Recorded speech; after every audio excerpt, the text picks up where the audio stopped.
శ్రీ గురుభ్యో నమః. శ్రీమద్భాగవతమునకు మాస్టారు ప్రసాదించిన వివరణను చెప్పుకుంటూ ఉన్నాము.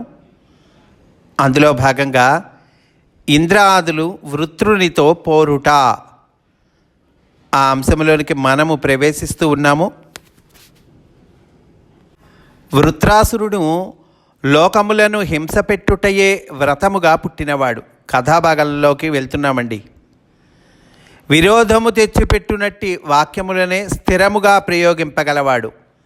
దేవతలు మున్నగు వారికి నాశమునకై ప్రవేశింపదగిన కన్నము వంటి నోరు కలవాడు. శత్రువుల రాకను గమనించి అతడు ఒక్కమారు విజృంభించెను. రాక్షస నాయకుల సేనలు తనను ఉభయ పార్శ్వములందును కొలుచుచుండగా యుద్ధభూమిలో నడచెను. నడుచుచున్న ఏనుగుల నడుమ నడచి వచ్చుచున్న కొండవలే అతడు బయలుదేరెను. తూర్పు దిక్కి కంపించిపోవునట్లు అతడు ఒక్కమారు గర్జించి విజృంభించెను. పరమేశ్వరుడు యమునిపై లంఘించినట్లు అతడు ఇంద్రునిపైకి దుమికెను. అప్పటి ఇంద్రుని సేనలో రుద్రులు, మరుత్తులు అంటే వీళ్ళందరూ ఇంద్రుని సేనలండి. ఇంద్రుని సేనలో భాగాలు వీళ్ళందరూ ఎవరెవరున్నారు? రుద్రులు, మరుత్తులు, ఆదిత్యులు, అశ్వినులు, పితృదేవతలు, విశ్వేదేవులు, అగ్ని, యముడు, వరుణుడు, నిరుతి, వాయువు, కుబేరుడు, ఈశానుడు మున్నగు వారందరూ సన్నద్ధులైరి. ఇంకను సిద్ధులు, సాధ్యులు, కిన్నెరులు, కింపురుషులు, గరుడులు, గంధర్వులు, ఖేచరులు మొదలగు వారందరూ కలరు. వృత్రాసురుని సేనానాయకులలో శంబరుడు, అనర్పుడు, ద్విశిరుడు, వృషభుడు, అంబరుడు, హయగ్రీవుడు, శంకుశిరుడు, విప్రచిత్తి, అయోముఖుడు, పులోముడు, వృషపర్వుడు, హేతి, ప్రహేతి, ఉత్కటుడు, ధూమ్రకేశుడు, విరూపాక్షుడు, కపిలుడు, విభావసువు, ఇల్వలుడు, పల్వలుడు, దంతసూకుడు, వృషధ్వజుడు, కాలనాభుడు, మహానాభుడు, భూతసంతాపనుడు, వృకుడు, సుమాలి, మాలి మొదలగు మహాబల సంపన్నులున్నారు. వారును వీరును కలియబడి ఘోర యుద్ధము చేసిరి. ఇక్కడ మాస్టర్ చెప్తూ ఉన్నారండి, వృత్రాసురుని సేనానాయకుల పేర్లన్నీ పాముల వివిధ జాతుల పేర్లు. ఇప్పుడు మనకి చెప్పుకున్నాం కదా, ఆ వృత్రాసురుని సేనానాయకులని శంబరుడు, అనర్పుడు ఇట్లా వరుసగా చెప్పుకున్నాం. మాస్టర్ అంటున్నారు ఇవన్నీ పాముల వివిధ జాతుల పేర్లు. అసలు వృత్రుడు అనగా ఏంటి? వృత్రుడు అనగా చుట్టుకొనివాడు లేక పాము అని అర్థము. వృత్రుడు అంటే అర్థం అదండి, చుట్టుకునేటువంటి వాడు లేక పాము అని అర్థము. నరజాతి పుట్టిన వెనుక ఒకరిపై ఒకరు తప్పప్పులు పట్టి నిర్ణయించుటలో దుష్ట భావనలు పుట్టినవి. ఒకరి మీద ఒకళ్ళు తప్పప్పులు పట్టి వాడిట్లాంటి వాడు, వీడట్లాంటి వాడు, వాడు బలానా తప్పులు ఉన్నాయి వాళ్ళలో. ఈ తప్పొప్పులు పట్టి నిర్ణయించుటలో ఏమైతుంది? దుష్ట భావనలు పుట్టినవి. దానికి ఫలితముగా భౌతిక దేహములు ధరించిన పాములు పుట్టినవి. నరుల దుర్భావములకు ముందు భౌతిక సృష్టిలో పాములు లేవు. ఈ నరులకు ఉండేటువంటి ఈ చెడ్డ భావనలు ఉన్నాయే దుర్భావములు అంటున్నారు. వాటికి ముందు పాములు లేవుటండి, భౌతిక సృష్టిలో పాములు లేవుట. ఈ అంశమునే ఈ వృత్రుని సైన్యముల పేర్లు తెలుపుచున్నవి. సరే, కథాభాగంలోకి వద్దామండి. అప్పుడు దేవదానవులకు నడుమ మహాయుద్ధము జరిగెను. అనేక విధములైన ఆయుధములు ధరించి వెర్రికేకలు పెట్టుచు వారును వీరును పోరాడిరి. అస్త్రముల ఘర్షణకు ఆకాశమున మంటలు పుట్టెను. చాలా బ్రహ్మాండంగా వర్ణిస్తారండి భాగవతంలో. వీళ్ళ యుద్ధము, ఈ వృత్రాసురునితో యుద్ధము చాలా గొప్పగా వర్ణిస్తారు, చాలా విస్తారంగా వర్ణిస్తారు. అదిగో చెప్పుకుందాం. ఒకరిపై ఒకరు ప్రయోగించిన బాణములు, మహాస్త్రములు ఆకాశ మార్గమున ఉల్కల వలె మండుచు పరువులెత్తుచుండెను. అది ప్రళయకాలమా అను భ్రాంతి కలిగెను. దేవతాశ్రేష్ఠులు ప్రయోగించినవి కన్నులకు కనిపింపక ఆకాశమున కప్పి తిరుగుచుండెను. ఒక్కొక్కప్పుడు చీకటి క్రమ్మి రాత్రి అను భ్రమ కలుగుచుండెను. ఇంతలో అసురనాయకులు ప్రయోగించిన అస్త్రములు వానిని తొలగింపగా అది పగలని తెలియచుండెను. మరలా అసురుల అస్త్రములే క్రమ్ముకొని చీకట్లు కొలుపుచుండెను. ఆ చీకటులలో రాక్షస వీరుల కేకలు మాత్రము వినిపించుచుండెను. యుద్ధము కోసము వెర్రి ఎత్తినట్లు ఆ దేవదానవులు కన్నుగానక గురుడ్డివారి వలె పోరాడిరి. సైనికులు పరిగెత్తుచున్నప్పుడు రేగిన ధూళి ఆకాశమంతయు వ్యాపించి చీకటులు కలిగించెను. కన్నులు కనిపింపకపోయినను పంతముతో రోషముతో వారు పోరాడుచునే ఉండిరి. తమ హృదయములలో వెలిగిన ఘర్షణ వలన పుట్టిన కోపాగ్నియే తమకు సహాయము చేయుచుండగా పోరాడిరి. నరులు ఒకరిపై ఒకరు రోషపడినప్పుడు మాస్టర్ చెప్తూ ఉన్నారండి, నరులు గనక ఒకళ్ళపై ఒకళ్ళు రోషపడినప్పుడు ఏమవుతుంది? హృదయములలో ఘర్షణ పుట్టును. దానినే కర్తవ్యమును వెలుగుగా స్వీకరించి విరోధపడి నశింతురు గాని కర్తవ్యమును చూడలేరు. ఒకళ్ళపై ఒకళ్ళు రోషపడినప్పుడు ఈ హృదయంలో ఘర్షణ మొదలవుతుంది. అప్పుడు వాడిని ఇచ్చేద్దాం, వాడిని అజ్జేద్దాం, ఈ ఘర్షణ ఉందే దానినే కర్తవ్యం అనేటువంటి వెలుగుగా స్వీకరించి విరోధపడతాడు, నశిస్తాడు. అంతేగాని అసలు కర్తవ్యాన్ని చూడలేడు. అదియే వృత్రాసురునితో యుద్ధము. వృత్రాసురునితో యుద్ధం అంటే అదే, వేరే ఏం లేదు. అందు ఉభయపక్షములు నశించుటయే గాని గెలుపుండదు. ఎవరు వెన్నెముక ఆధారముగా కొని యోగ విద్యను సాధన చేసి అంతర్యామి యందు మేల్కొందురో వారి యందు మాత్రమే వృత్రాసురుడు నశించును. ఎవరైతే వెన్నెముకను ఆధారంగా చేసుకొని యోగ విద్యను సాధన చేస్తారో వాళ్ళ యందు అంతర్యామి, వాళ్ళు సాధన చేసి అంతర్యామి యందు మేల్కొంటారో వాళ్ళ యందు మాత్రమే వృత్రాసురుడు నశిస్తాడు అంటున్నారు. తలలు బ్రద్దలై రక్తధారలు వర్షించుచున్నను పోరాడుచునే ఉన్నట్టి సైనికులు రోషాగ్ని జ్వాలలు మీదికి రేగి భగభగ మండుచున్నట్లు కనిపించుచున్నారు. ఒకవైపున చెవులు బ్రద్దలగునట్లు ధనస్సుల టంకారములు, వానిని క్రమ్ముకొని వినిపింపకుండా చేయుచున్న భటుల సింహనాదములు, ఇంకొక ప్రక్క గుర్రాల సకిలింపులు గింగురులెత్తించుచుండగా వానిని త్రొక్కివైచినట్టి ఏనుగుల అరపులు, ఇంకొక దిక్కున శంఖధ్వనులు చెవులను చీల్చుచుండగా వానిని త్రొక్కివైచుచున్న రథచక్రముల శబ్దములు, మరి ఒకవైపున యుద్ధభేరి ధ్వనులు గుండెలకు అదరు పుట్టించుచుండెను. వానిని వినపడకుండా చేయుచున్న రోషపూరితములైన నవ్వులు, శస్త్రాస్త్రములు ఘర్షణ చెందినప్పుడెల్లా మీదికి గీయుచున్న నిప్పు కణికల ముద్దలు, ఆ ముద్దల తళతళలను తిరస్కరించి వెలుగుచున్న దివ్య కిరీట రత్నములతో దేవదానవులు యుద్ధము చేసిరి. ఆ యుద్ధరంగము ప్రళయకాలమున ఆటోపముతో విజృంభించి మీదికెగిసిన మహాతరంగములు ఎగిరిపడుచున్న ప్రళయ మహాసముద్రము వలె ఉన్నది. ఆ ప్రళయ మహాసముద్రము వలె ధ్వనులతో నిండిపోయెను. కల్పాంతమైనప్పుడు ఉప్పెన గాలులు పుట్టి తరుముకొని రాగా చీకట్లు క్రమ్మునట్లు ఆక్రమించుచున్న మేఘముల వలె సైన్యములు వచ్చి పడుచుండెను. కాల్బలము వారు, గుర్రాల దళముల వారు, ఏనుగుల సైన్యము, రథముల వారు గుంపులు గుంపులుగా ఒకరినొకరు తాకి పడిపోవుచుండుట చూడగా ప్రళయకాలమున జీవరాశుల వలె కనిపించుచుండిరి. కొందరు అమ్ములతో శత్రువులను దూయిచుండిరి, కొందరు కత్తులతో చింపుచుండిరి, కొందరు శిరస్సులు ఎగురునట్లు నరుకుచుండిరి. ఇంకను ఈటెలతో గురిచ్చి లాగి క్రమ్మువారును, ముసలములతో ముద్గరములతో మోది చంపువారును, చక్రాయుధములతో త్రుంచువారును మహారోషముతో పోరాడుచుండిరి. కొందరు ఆయుధములను భగ్నము చేయుట, గుర్రములను కూల్చుట, సారథులను తొడలు నరుకుట, ఏనుగుల తొండములను ఖండించుట చేయుచున్నారు. దెబ్బకు మెదడు బయటపడుచున్నది. నడుము దగ్గరకు కొందరు తునిగిపోవుచున్నారు. తెగిన ముక్కులు, చెవులు మీదికి ఎగిరిపడుచున్నవి. కొన్ని పాదములు తెగి ఎగురుచున్నవి, డొక్కలు చీలుచున్నవి. కొన్ని దేహములు ఏ జీవులవో తెలియరానంతగా ముద్దలగుచున్నవి. రథములు మేకులూడిపడుచున్నవి. రథములపై తెల్ల అల్లెత్రాడు ఖండింపబడుచున్నది. మరి ఒకడు బాణములాగు లోపున విల్లు త్రొంపబడినది.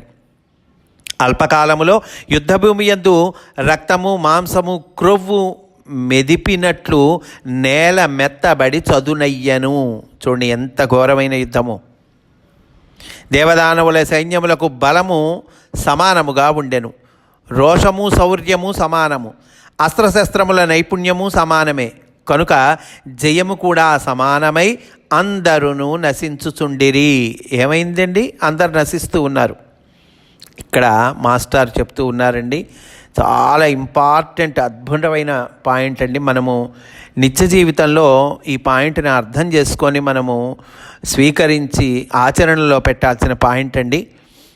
ఇక్కడ మాస్టారు చెప్తూ ఉన్నారు, మనలో ఉన్న సద్గుణములు దేవతలు, దుర్గుణములు రాక్షసులు.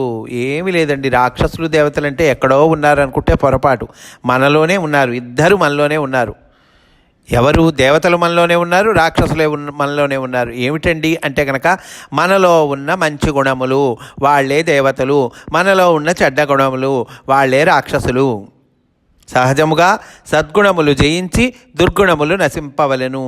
అంతే కదా, సహజంగా మంచి గుణాలు జయించాలి, చెడ్డ గుణాలు నశించాలి. కానీ తాము సద్గుణములు అభ్యసించుచు ఎదుటివారిలోని సద్గుణములను దుర్గుణములను గుర్తించుట చేయుచున్నప్పుడు, అట్లా చేయుచున్నప్పుడు దుర్గుణముల బలం ఎక్కువగును. బాగుందండి, నేను సద్గుణాలని అభ్యసించాలి అనుకున్న మంచిది, అట్లా ఉద్దేశం రావటము, దానికి తగ్గ ఆచరణ చేయటం మంచిది. కానీ ఈ మంచి గుణాలు అభ్యసిస్తున్నప్పుడు మన చుట్టూ ఉన్నటువంటి వాళ్ళు ఉంటారు కదా, ఎదుటివారు, వాళ్ళలో మళ్ళీ మంచి గుణాలు చెడ్డ గుణాలు గుర్తించటము జరిగినప్పుడు ఏమవుతుంది? అదిగో వీడు బలానా, వీళ్ళు బలానా మంచి గుణాలు ఉన్నాయి, వీడు బలానా చెడ్డ గుణాలు ఉన్నాయి, లేదా బలానా వాళ్ళు మంచి వాళ్ళు, బలానా వాళ్ళు చెడ్డవాళ్ళు, ఇవి గుర్తించట చేయునప్పుడు దుర్గుణాల బలం ఎక్కువైతుందటండి. మనం సద్గుణాలు అభ్యసిద్దామని కూర్చున్నాం, కానీ ఎదుటి వాళ్ళల్లో ఇదిగో వీటిల్లో ఇవి మంచివి, ఇవి చెడ్డవి, ఇట్లా టిక్కులు పెట్టుకుంటూ కొట్టేసుకుంటూ మనం బైఫర్కేట్ చేసుకుంటూ వాళ్ళలో చెడ్డ గుణాలు కూడా మనము చర్చించుకుంటూ పోతుంటే ఏమవుతుందండి? మనలో దుర్గుణముల బలం ఎక్కువగును అంటున్నారు మాస్టారు. దానితో వారు పట్టుదలలు పెంచుకొని ఉభయపక్షములు నశించుటయ్యే కానీ సద్గుణములకు బలము చేకూరదు. ఇద్దరు ఇప్పుడు చూశాక దేవదానవులకు యుద్ధం, ఉభయపక్షాలు ఇద్దరు నశిస్తూ ఉన్నాయి. అలాగే ఇది కూడా సద్గుణాలకు బలం చేకూరదు. ఎదుటి వారిలో మంచి చెడ్డలను విలువగట్టు బుద్ధి అది ఉన్నచో సద్గుణములు నిలువవని అర్థము. ఎదుటివాడిలో మంచి చెడ్డలు ఆ విలువ కట్టేటువంటి బుద్ధి ఉంటే సద్గుణములు నిలువవు అంటున్నారండి మాస్టారు. కొంతకాలము యుద్ధము జరిగిన వెనుక వారును గొంతులోతు నెత్తురులో యుద్ధము చేయుచుండిరి. పిశాచములు ఆ ఖండించిన శరీర భాగములు ఎత్తుకొని పోయి ప్రేగులను కంఠములయందు ధరించి శిరస్సులు చేతులలో పట్టుకొని నృత్యము చేయుచు వినోదించుచుండిరి. ఆ యుద్ధము కృతయుగమున ప్రారంభమై త్రేతాయుగములో కూడా సాగినది. వారి యుద్ధ భూమి నర్మదా నదీ తీరము. సుదీర్ఘకాలము జరిగిన యుద్ధమున దానవులు జంకలేదు, రాక్షసులు జంకలేదటండి.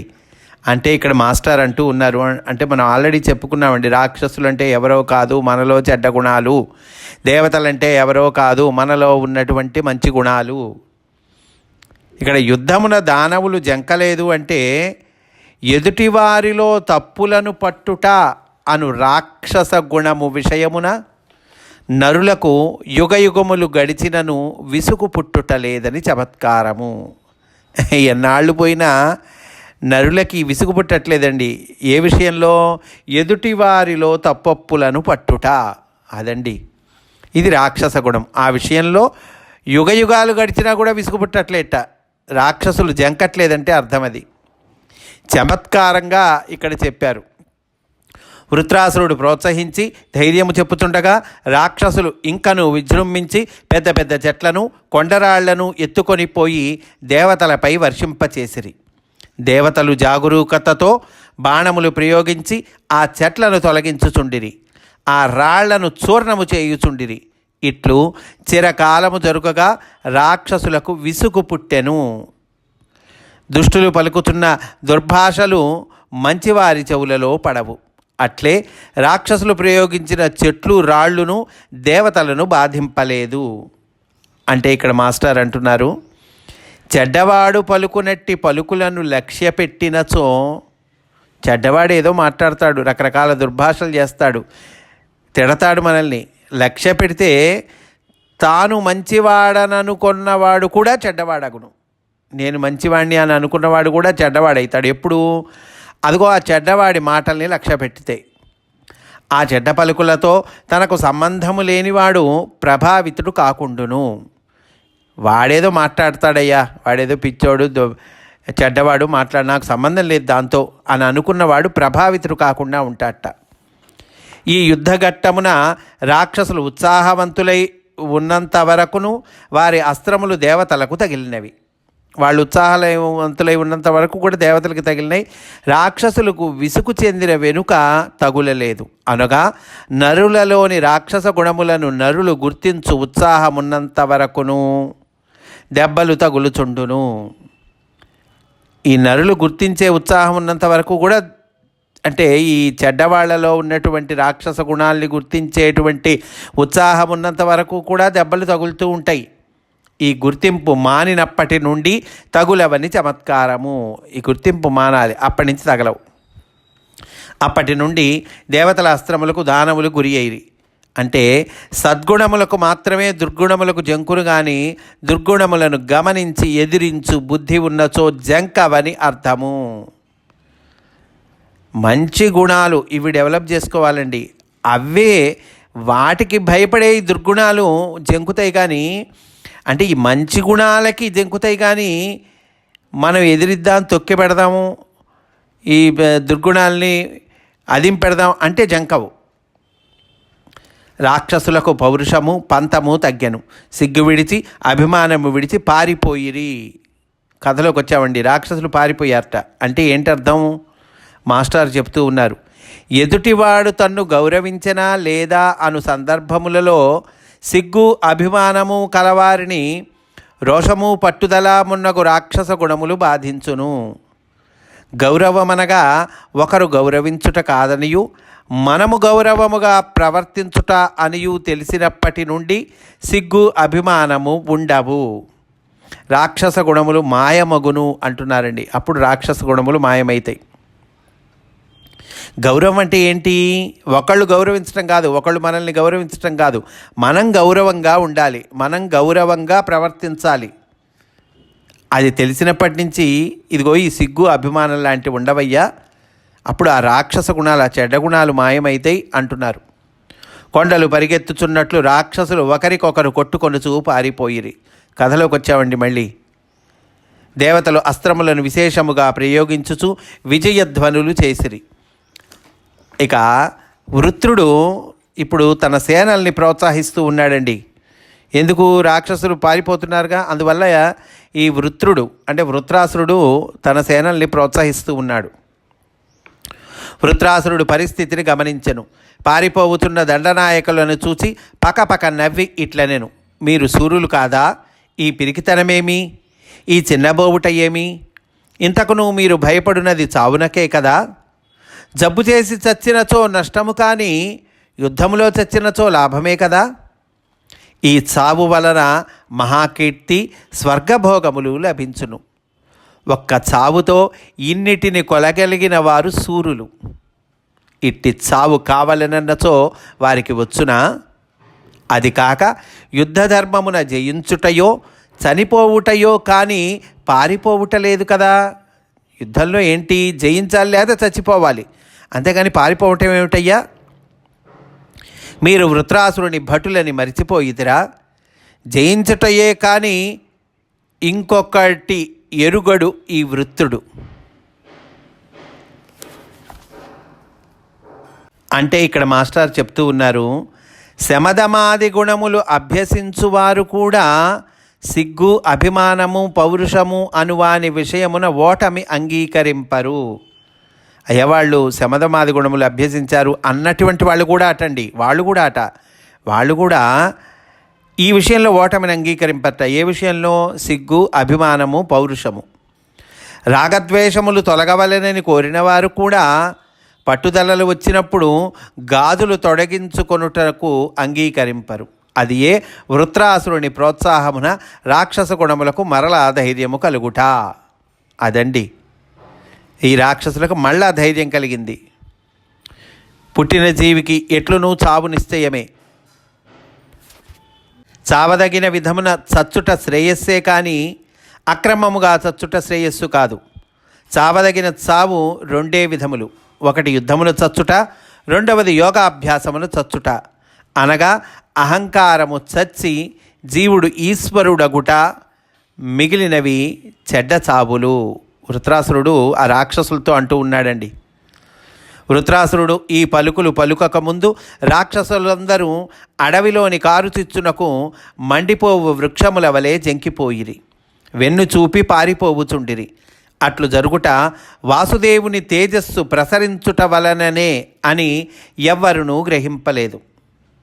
వాళ్ళు పారిపోవటం అంటే ఎందుకట్లా జరుగుతోంది అంటే వాసుదేవుని తేజస్సు ప్రసరించుట వలననే. ఇంతలో వృత్రాసురుడు వారిని ప్రోత్సహించి పలికి హుంకారము చేయగా వారందరూ పారిపోక నిలిచిరి. ఇక్కడ మాస్టర్ అంటున్నారు, వాసుదేవుడు ఆవశ్యకతను బట్టి దేవతలలోనూ దానవులలో కూడా విజృంభించుతున్నాడని చమత్కృతి. భగవంతుడు దేవతల్లో మాత్రమే కాదండి, దానవుల్లో కూడా విజృంభిస్తున్నట్ట. అది చమత్కృతి అంటున్నారు. అసుర గుణములను అభ్యసించి వారిలో అసుర గుణములుగానే విజృంభించును. ఈ రాక్షసుల్లో అసుర గుణాలు, చెడ్డ గుణాలు ఉన్నాయి కదా, వాళ్ళలో చెడ్డ గుణంగానే ఆయన విజృంభిస్తాట. జూదమాడు వారిలో నేను పట్టుదల రూపమున పనిచేయుదును అని భగవద్గీత అంటున్నారు మాస్టారు. సరే, కథలోకి వద్దాం. హూంకరించి రాక్షస సైన్యముతో వృత్రాసురుడు ఇట్లనెను, మీకు స్వర్గమక్కరలేదా? స్వర్గముపై కోరిక ఉన్నచో పురోగమింపుడు. మీ వెనక నిలబడి నేను చూచుచుందును. నా దృష్టి స్పర్శ కలిగి మీరు బలముతో పురోగమింతురు కాక అని కేకలు పెట్టెను. ఆ కేకలు కల్పాంతకాలమున వినపడు మేఘగర్జన వలె ఉండెను. ఆ కేకలు ఎట్లా ఉన్నాయండి? కల్పాంతకాలంలో వినబడేటువంటి మేఘగర్జనలాగా ఉన్నాయిట. ప్రళయాగ్ని జ్వాలలను తృణీకరించునట్టి కోర చూపులతో కనిపెట్టి అతడు శివుని వలె భయంకరమూర్తిగా నిలబడి తన భుజములు చరచుకొని శబ్దము చేసెను. ఆ శబ్దమునకు సూర్యచంద్రులు జంకిరి, ఆకాశము బ్రద్దలయ్యను, సముద్రములు ఇంకిపోయెను, గ్రహతారకలు కంపించెను, దిక్కులు కదలి భూకంపము పుట్టెను. బ్రహ్మాండము కంపింపక చతుర్ముఖుడు ఉలికిపడెనా అన్నట్లు ఆ వృత్రాసురుడు భుజములు చరచి కేక పెట్టెను. ఆ దెబ్బకు దిక్పాలకులు, దేవతలు, రుద్రులు, మరుత్తులు, అశ్వినులు మొదలగు దేవసైనికులు అందరూ ఆయుధముల పట్టు విడిచి క్రిందపడి మూర్ఛిల్లి మరలా తెలివి పొందిరి. అతని కంఠనాదము విని పిడిగునకు కూలిన జీవరాశుల వలె దేహములెరుగక దేవగణములందరూ ఒక్కమారు క్రింద పడి లేచిరి. వృత్రాసురుడు శూలము ధరించి సైన్యములను తరుముచూ నడచి వచ్చుచుండగా అతని అడుగుల శబ్దమునకు భూమి అదరుచుండెను. అతడు కన్నులు మూసుకొని దేవసైన్యముల నడుమ ప్రవేశించి శూలము త్రిప్పుచూ త్రొక్కుకొని పోవుచుండెను. అతడు పోయిన దారియల్లా మదపుటేనుగు ప్రవేశించి మట్టగించి వచ్చిన తామరపూల కొలను వలె ఉండెను. అతని పాదములు పడిన చోట దేవతల రూపములు తొలగి మట్టిలో కలిసిపోవుచుండెను. ఇట్లు అడ్డులేని విహారము చేయుచుండగా చూచి ఇంద్రుడు తన గదను గిరగిరా త్రిప్పి ప్రయోగించెను. ఈయన అడ్డులేని విహారం చేస్తూ ఉన్నాడండి. ఇంద్రుడు గదను ప్రయోగించాడు. అది 100 వజ్రాయుధముల కాఠిన్యము కలది. సామాన్యమా ఇంద్రుడి గదంటే? 100 వజ్రాయుధముల కాఠిన్యము కలదటండి. ప్రళయకాల సూర్యుని వలె భయంకర తేజస్సుతో పరివేషముతో వృత్రుని వైపునకు వచ్చెను. ఆకాశమున మంటలు క్రక్కుచు మహావేగముతో వచ్చుచున్న ఆ గదను ఎడమ చేతితో పట్టుకొని వృత్రుడు నవ్వుచూ ఐరావతము మీదకు గట్టిగా విసరెను. వృత్రాసురుడికి అది లెక్కలేదండి. గదను ఎడం చేతితో పట్టుకున్నట్ట నవ్వుతూ ఐరావతం మీదకి గట్టిగా విసిరాట. ఏదది? 100 వజ్రాయుధముల కాఠిన్యము గల ఆ గదనండి. అది తగిలి ఐరావతము తల పగిలి రక్తధారలు స్రవించెను. గిరగిరా తిరిగి అది వజ్రము తగిలిన కొండవలే తూలుచు పారిపోయెను. ఐరావతం పారిపోయిందండి.